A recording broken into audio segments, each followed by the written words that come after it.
हम ही निर्माता हैं, हम ही उपभोक्ता हैं, लेकिन मोटा प्रॉफिट बीच वाला बंदा खाता है। खाता है कि नहीं खाता? एक एग्जाम्पल से मैं समझा रहा हूं आपको। कोई भी चीज जो भारत में बनती है उसका जिसका प्रोडक्शन होता है, कंपनी जो बनाती है, ब्रांडेड जिसे कहते हैं ना, ब्रांडेड चीज, उसकी ब्रांडेड चीज की सबसे ज्यादा कॉस्टिंग 30% आती है। यानी कोई 100 रुपए की चीज जो आपको मार्केट में मिलती है, उसकी अधिकतम जो कॉस्टिंग आती है वो 30 रुपए आती है, इससे ज्यादा नहीं आती। आयुर्वेदिक में जो बनाते हैं ना, औषधियों में, उसकी तो 10-12% ही आती है बस केवल, बाकी दूसरी चीजों की 30% से ज्यादा नहीं आती। तो ये 70% प्रॉफिट जाता है, तो 20-25% तो जाता है मीडिया पे, पब्लिसिटी पे, ठीक है। 5 स्केल है उसमें। पहला स्केल जिस कंपनी ने बनाया उसने एक होलसेलर को दे दिया, उसका प्रॉफिट आ गया। फिर उसने स्टेट वाइज अपनी फ्रेंचाइजी दे दी, एक प्रॉफिट उस पर चला गया। फिर उसने कमिश्नर वाइज अपनी फ्रेंचाइजी दे दी, एक प्रॉफिट उस पर चला गया। फिर उसने एक डिस्ट्रिक्ट वाइज अपनी एजेंसी दे दी, एक प्रॉफिट उस पर चला गया।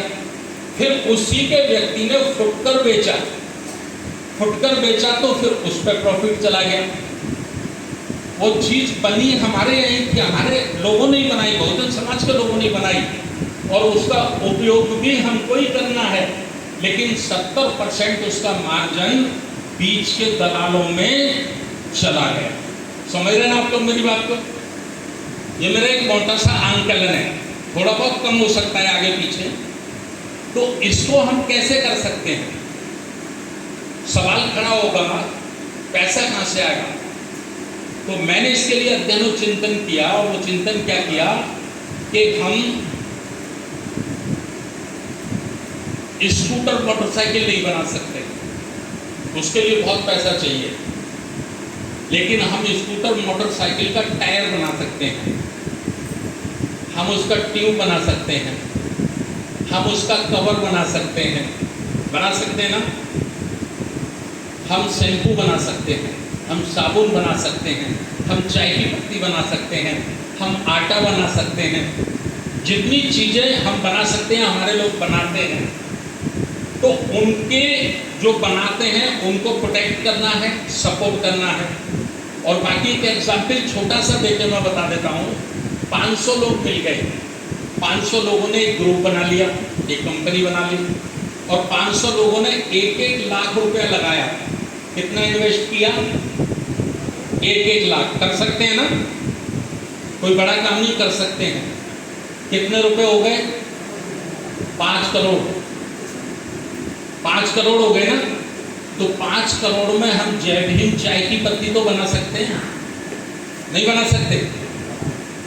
जय भीम चाय की पत्ती, और हम संकल्प लेंगे चाय कहीं मिले हम चाय बनाएंगे तो जय भीम चाय की पत्ती से ही बनाएंगे। गलत कह रहा हूँ? बोले एक एग्जाम्पल कह रहा हूँ। तो जो हमारा यूथ निकल के आ रहा है, हजारों लाखों की संख्या में हमारे बेटे बेटियों ने MBA किया है, और MBA करने के बाद वो 10,000 15,000 की नौकरी पे उसी उद्योगपति की ऑफिस में नाक रगड़ते कि नहीं रगड़ते? तो ऐसे अपने बच्चों को हम रोजगार भी दे देंगे। अपने लोगों को हम लोग जैसे 10-15 आइटम हमने ऐसे बना लिए, और एक डिस्ट्रिक्ट में एक हमने स्टोर खोल दिया, फ्रेंचाइजी दे दी कि भाई आप ले लो, 7%, 8%, 10% आपका कमीशन, और होम डिलीवरी दो। तो छोटे छोटे से फिर जो हमारे लोग जो प्रोडक्शन कर रहे हैं, जैसे मैं आगरा का आदमी हूँ, आगरा में हम लोग जूता बनाते हैं, बहुत अच्छा जूता बनाते हैं।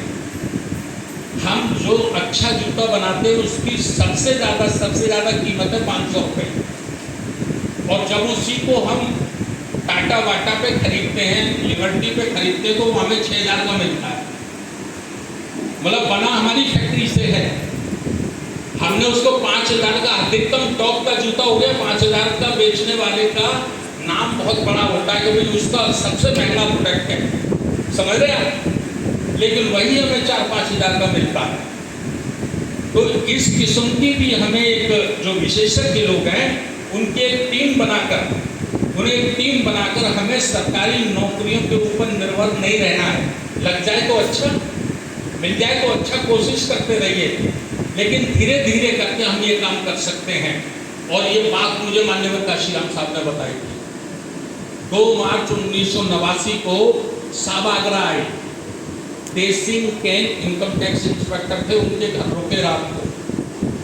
मैंने उनसे ये कहा साहब को 12 बजे रात के, मैंने कहा साहब हम ऋण मुक्ति आंदोलन चलाना चाहते हैं। ऋण मुक्ति आंदोलन अर्थात 2,000 ढाई हज़ार हमारे लोगों पे कर्जा था, रिकवरी निकल गई थी और अमीन रोज पकड़ पकड़ के ले जाते थे। तो हमने कहा कि साहब से अनुमति मांगी, तो साहब ने एक निवाला था वो नहीं खाया और थाली में रख दिया और मुझसे बोले कि किसी का लेकर ना देना अच्छी बात है। क्या बोले साहब? किसी का लेकर ना देना अच्छी बात है। मैंने कहा नहीं साहब। बोले बुरी बात है। मैंने कहा हाँ साहब।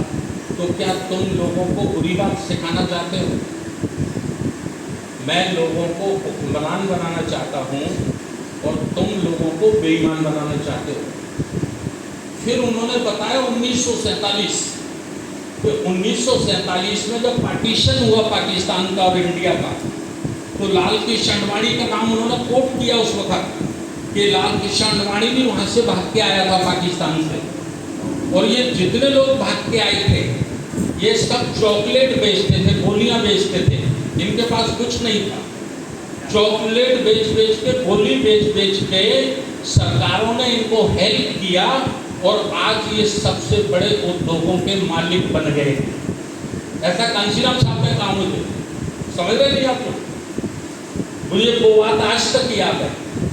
तो उनकी भी सोच थी इस पे काम करने की। साहब के साथ जो लोग रहे होंगे वो जानते हैं कि साहब इस पे भी चिंतित रहते थे कि आर्थिक मुक्ति आंदोलन को भी हमें एक दिन इस देश में खड़ा करना है। हमें सरकार की बैसाखियों के सहारे ज़्यादा लंबे समय तक नहीं रहना है, हमको समाज को भी सेल्फ तैयार करना है। तो इस किस्म के आंदोलन, इस किस्म की विचारधारा को भारत में हम ताकत दें, भारत में उसको मजबूत करें, यही राष्ट्रीय बौद्ध महासभा का उद्देश्य है। और महाकारुणिक भगवान गौतम बुद्ध का जब आप उनका वाकई 45 वर्षों का जीवन संघर्ष पढ़ोगे, त्रिपिटक मत पढ़ना, त्रिपिटक में बहुत मिलावट हो गई है। बुद्ध और उनका धम्म पढ़ना जिसको बाबा साहब ने लिखा है। बाबा साहब पे भरोसा है ना, या कोई डाउट? मुझे लगता है बाबा साहब पे तो कोई डाउट होगा नहीं।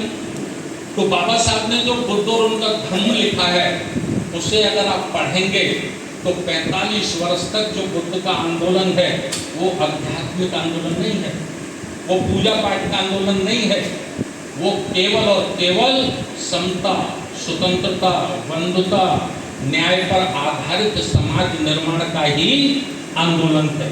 समझ लेना मेरी बात। राजनीतिक गैर बराबरी, सामाजिक गैर बराबरी, आर्थिक गैर बराबरी के विरुद्ध ही बुद्ध का आंदोलन है। लेकिन हमारे देश में उसको केवल पूजा पाठ तक सीमित कर दिया है।